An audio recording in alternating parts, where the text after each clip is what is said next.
اور حدیث پاک ہے جس نے صف کو توڑا اللہ اسے توڑ دے گا۔ من قطع صفا قطع اللہ، جو صف کو قطع کرتا ہے۔ صف توڑنے کا مطلب یہ ہے کہ نمازوں میں بھی اگر آپ نے کشادگی رکھی، جس کو فرجہ کہتے ہیں، اسی لیے سنت ہے میرے آقا صلی اللہ علیہ وسلم کی، جب بھی جماعت کے لیے کھڑے ہوتے نماز کے لیے، حضور رکعت باندھنے سے پہلے صحابہ سے کہتے استووا واعتدلوا، سیدھے ہو جاؤ، برابر ہو کر کھڑے ہو جاؤ، استقیموا، کندھے سے کندھا ملا لو، یہ تاکید کر کے پھر جماعت شروع کرتے۔ میرے آقا کی سنت تھی یہ۔ کیوں؟ اس لیے کہ فرمایا گیا سبسکرائب کیجیے ہمارے چینل نور رضا کو اور بیل آئیکن کو پریس کیجیے، جس سے آپ کو ہماری نیو ویڈیو کی نوٹیفیکیشن ملتی رہے۔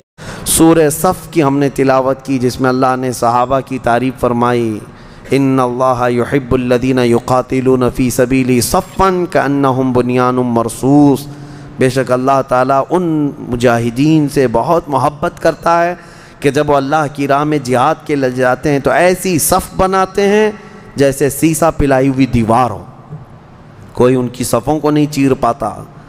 آپ کو پتہ ہے حضرت عمر فاروق رضی اللہ تعالیٰ عنہ کا قتل کرنے والا نماز کی حالت میں آپ کو قتل کیا گیا تھا۔ آپ فجر کی نماز پڑھا رہے تھے، ایک رکعت ہو چکی تھی، اور حضرت عمر فاروق رضی اللہ تعالیٰ عنہ کو ابو لولو مجوسی پیچھے سے آ کر ایسا وار کیا تھا کہ حضرت عمر فاروق رضی اللہ تعالیٰ عنہ کی پیٹھ سے وہ زخم سینے کی طرف آیا اور آپ مصلی پر گر گئے۔ لیکن یہ جو صحابہ مسجد نبوی میں نماز پڑھ رہے تھے، کسی نے نماز نہیں توڑی۔ حضرت عمر فاروق رضی اللہ تعالیٰ عنہ جب مصلی کے کنارے گر گئے تو حضرت عبد الرحمن بن عوف رضی اللہ تعالیٰ عنہ آگے بڑھے اور ایک رکعت انہوں نے کمپلیٹ کرائی۔ یہ نہیں کہ بھگدڑ مچ گئی۔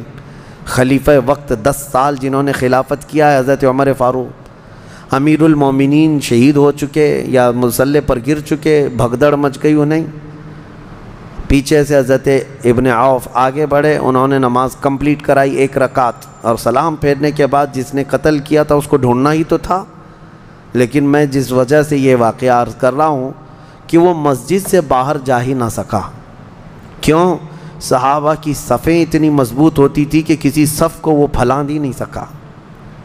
انہی صفوں کی تعریف میں اللہ نے فرمایا، یہ اللہ کے رسول کے غلام صحابہ مجاہدین ایسی صف بناتے ہیں جیسے سیسا پلائی ہوئی دیوار ہے۔ کوئی اس میں سیسا پلائی ہوئی دیوار کا مطلب یہ ہوتا ہے کہ اس میں سوراخ بھی کرو تو سوراخ نہیں ہوتا۔ سیسے والی دیوار میں، سیمنٹ کی دیوار میں سوراخ تو ہو جاتا ہے، سیسے کی دیوار میں ہوتا بھی نہیں، بڑا مشکل ہے۔ تو صحابہ کی صفوں کی اللہ نے تعریف فرمائی۔ آج ہماری صفیں کہاں ہیں؟ اللہ ہمیں وحدت صفوف عطا فرمائے، یعنی صفیں اللہ تعالی ہمیں متحد رکھنے کی توفیق عطا فرمائے۔ اور حدیث پاک ہے جس نے صف کو توڑا اللہ اسے توڑ دے گا۔ من قطع صفا قطع اللہ، جو صف کو قطع کرتا ہے۔ صف توڑنے کا مطلب یہ ہے کہ نمازوں میں بھی اگر آپ نے کشادگی رکھی، جس کو فرجہ کہتے ہیں، اسی لیے سنت ہے میرے آقا صلی اللہ علیہ وسلم کی، جب بھی جماعت کے لیے کھڑے ہوتے نماز کے لیے، حضور رکعت باندھنے سے پہلے صحابہ سے کہتے استووا واعتدلوا، سیدھے ہو جاؤ، برابر ہو کر کھڑے ہو جاؤ، استقیموا، کندھے سے کندھا ملا لو، یہ تاکید کر کے پھر جماعت شروع کرتے۔ میرے آقا کی سنت تھی یہ۔ کیوں؟ اس لیے کہ فرمایا گیا جب دو لوگوں کے بیچ میں گیپ ہوتا ہے، جگہ خالی ہوتی ہے، تو وہاں شیطان داخل ہو کر دونوں کے دلوں میں وسوسے ڈالتا ہے۔